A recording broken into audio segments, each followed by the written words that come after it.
Hey, how y'all doing? Let me know if y'all can hear me. Hey, Uncle. Hey, Robin. Thank you, Chocolate Back, for sharing. Let me know if y'all can hear me. I will not be before you long. I just want to say a few things and get off.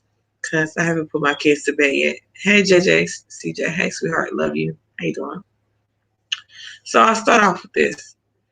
Um, this whole thing with some lemon.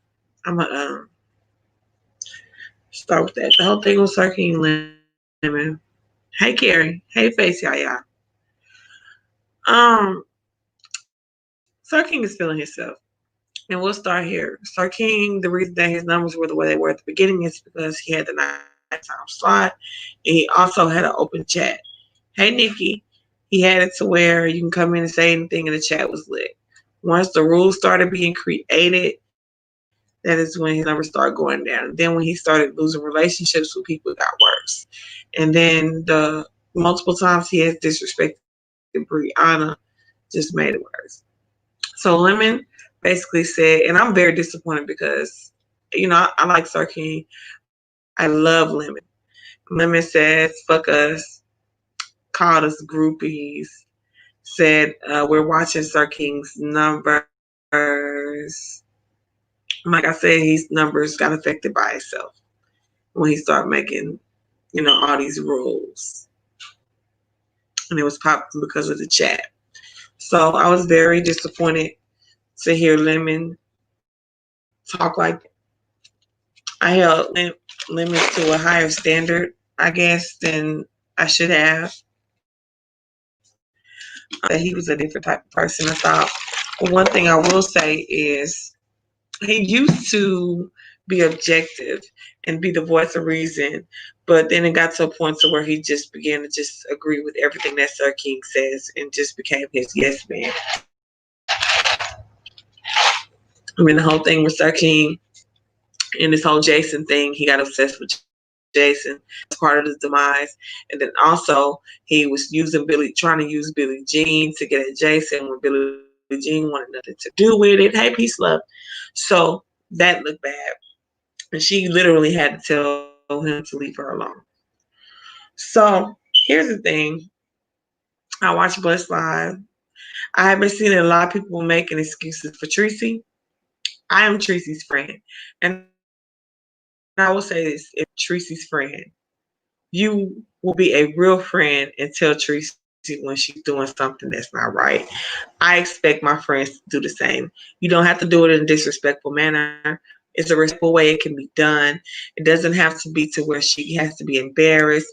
It doesn't have to be to where she has to feel away. It doesn't have to be to where you down her or speak down upon her or look up, stand up high and look down low. It doesn't have to be that way. It is just a simple, that was wrong. And I've seen a lot of excuses made by her loved ones. But the thing is, I love you guys for loving her because I love her. Hey, Nihar, sweetie. I love her. Hey, Carrie. I love you guys for loving her, but you're not loving her the right way because that is what we call enabling. That is enabling.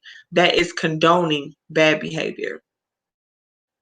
People are trying to equate dragging children with calling CPS. There is no comparison.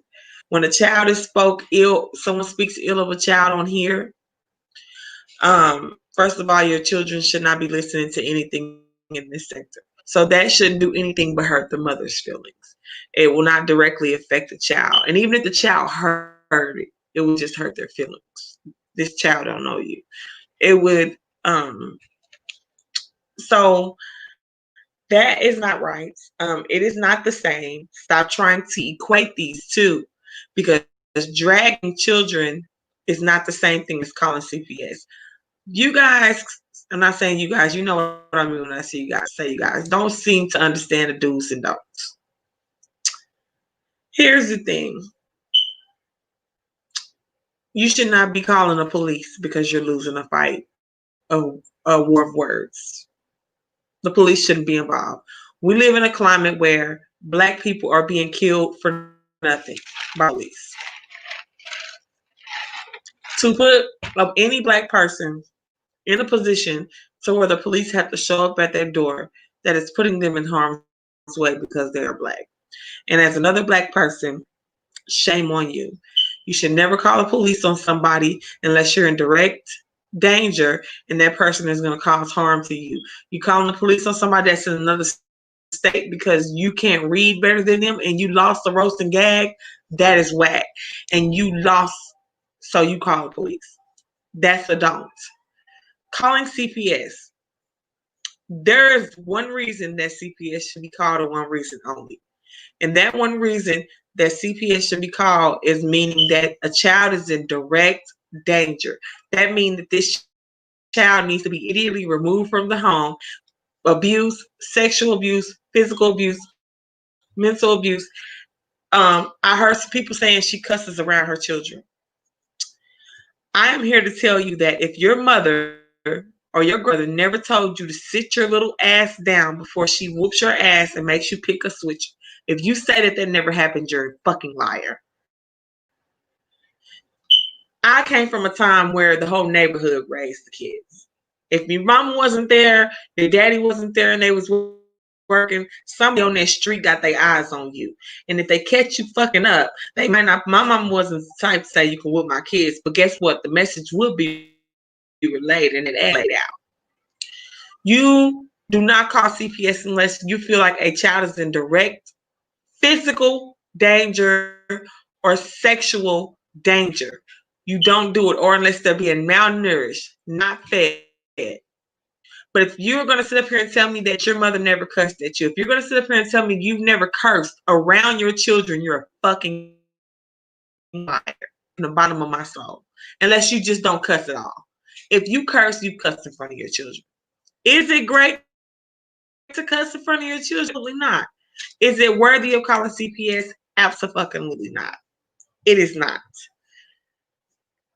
If you are friends with somebody or cool with somebody and they acted the same way that they acted when you were cool with them, and now that you're not cool, all of a sudden, all of these things about them you don't like. I'm going to use an example. Me and Billie Jean not friends. I'm not coming on here saying a motherfucking thing about it. Because all of the things that I loved about her, because we were genuinely friends, I still love about her. It didn't change. The positive attribution she put to the friendship, the positive things about that girl didn't change because we're not friends. That's fake. Hold on a second. I'm going to get my charger really quickly because it's going to go dead, and I'm really not going to leave before you long because I just have a few things to touch on and then I'm leaving. So you're all of a sudden not friends anymore. We're no longer cool. So since we're no longer cool, you're a piece of shit.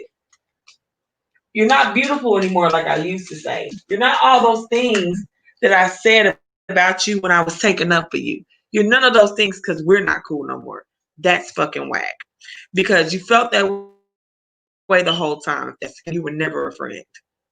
So to take things that this person hasn't changed, this person's been the same when you were rooting for them.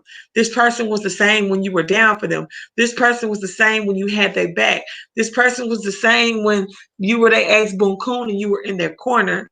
It's still the same person that you don't like. So how is it that all of the same things that they have been doing now, all of a sudden you have a problem? Let that sink in. I'm going to read a couple of comments in just a minute, you guys. Feel free to hit the Cash App. I love you guys. And feel free to hit the thumbs up. Feel free to email me. CPS, no. Jobs, no. Tell me what a roast and a gag has to do with a person performing at work. Unless you're pulling a D. Ramsey and pulling up people's information at work, explain to me that me getting on here cussing you out means that I shouldn't see my patients anymore. No, that's a don't. Okay? So, cops, CPS, job. No. Another thing, a lot of people come down on people saying what kind of job they have. I'm not a fan of Sean Bradley, but if he's a telemarketer, more power to him. At least he has a job. Because I don't make a lot of money. They make fun of CNAs. We are the butt of all the jokes, but I am that. And I'm a beautician, but I am a CNA at heart. So these things has to stop because, and you guys fall out and then you guys say all these fucking things about a person like that person wasn't that same person when you was loving on them and praising them and taking up. How do you take up for something and then bash it when it don't go your way? I'm gonna tell you what I see. A lot of motherfuckers are falling apart. A lot of people are seeing who are truly not their friends. A lot of people are seeing who are truly not for them. And my advice to you guys is to take it and run. Don't dwell in it. Don't sit around in it. Don't try to one up each other. Because guess what? Here's a little secret. There is no one upping. The only way you can one up somebody is to take your energy and be negative and focus it all on them. But guess what? You lose too. Because here you are consumed with this negative energy towards that person because you are, that's a form of obsession. I am never going to sit up on here and talk about the same bitch all week. And I ain't trying to shoot no bullets at nobody, but if you catch it, oh the fuck well, I don't care. Do something about it.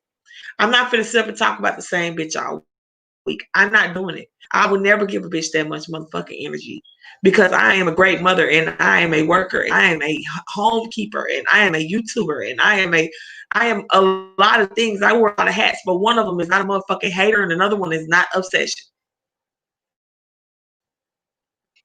Y'all need to find some fucking content. You might not get the same numbers. I enjoy doing my edits and I'm gonna keep doing them. But I have to come talk to y'all because I've been neglecting y'all. But I'm going to keep doing my edits. I enjoy doing it. Something that I don't have to beef with nobody about. Something that don't nobody have to come at me about because one thing about it is I try to always be fair. And I try to always be respectful. And it may not always be received. And people will try me and disrespect me on here because they know that I cannot touch them in real life. And I wouldn't touch them in real life, most likely, because I'm a mother.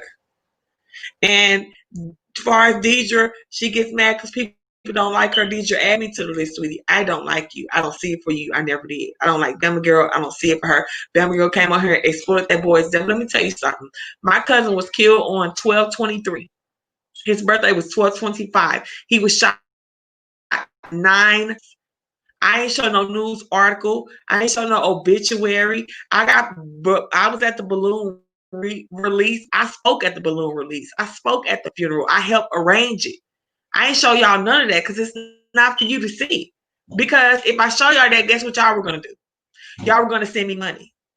And money is not going to fix that because the funeral was paid for. Because one thing about it is when in Texas, and this is for future reference, in Texas, if somebody dies from homicide like that, the state will cover the funeral. All you have to do is pay for extras if you want extra things because they only give you basic.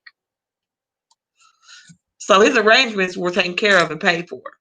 You know what I'm saying? All the extra, we got that. We did that. If I would have came to you guys and spoke to you guys about that and showed the article and did all that just like Bama did, then you guys would have sent me money and it wouldn't have helped anything because my cousin is gone. And I refuse to exploit him, but I will say his name, Buster. I will keep his name alive and I will take care of my big cousin and my motherfucking Annie. But this shit gotta stop. And Bama, you and this whole thing, like they gunning for you because they knew you was full of shit from the beginning. See, all they're doing is saving face. All this all around is just saving face. These motherfuckers hate each other. They can't stand each other. They want each other done, over, finito. They hate each other, but they're saving face. You know why? How childish it is? Just because they don't want to prove the ops right. Because I told you so from one of us, it's like a dagger through their heart. That's why. I'm gonna read a few comments and see if y'all gave me a few likes. Feel free to hit the Cash App, but a like is free. Okay.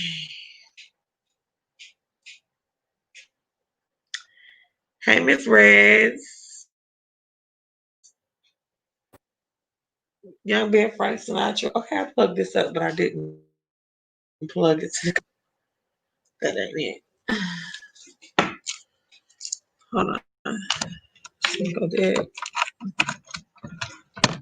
Okay. Okay. Let's see. Okay. How you doing? Okay. Yeah, I'm doing great. Thank you. People without kids are delusional enough to think people don't cuss around their kids. Thank you. Exactly. Exactly. Hey, babe, boo. That's my baby right there. So yeah, you guys, that's really all I wanted to come on and say. I didn't plan on being before you guys long. I wanted to come on here and just get a few things off of my chest. I have been hearing a few things, still watching things, and that was just my little gems I wanted to drop on y'all for today. I hope y'all enjoyed the live. Please slide me a thumbs up on your way out. Please hit the Cash App. Please hit my email. When I talk to me, love you. I love you guys. And to be a good friend is to tell your friend the truth. It's okay to love Treecey. It's okay. I love Treecey. That's my friend. Being a good friend is telling your friend the truth. And you can do it in the right way, in a respectful way, in a way with love to where they can leave it and know that you are concerned and that you're not jumping down their throat. And with that, I'm going to leave you guys. Bye-bye and good night. Oh, thank you, peace, love, for the super chat, honey. Thank you so much. Love you guys.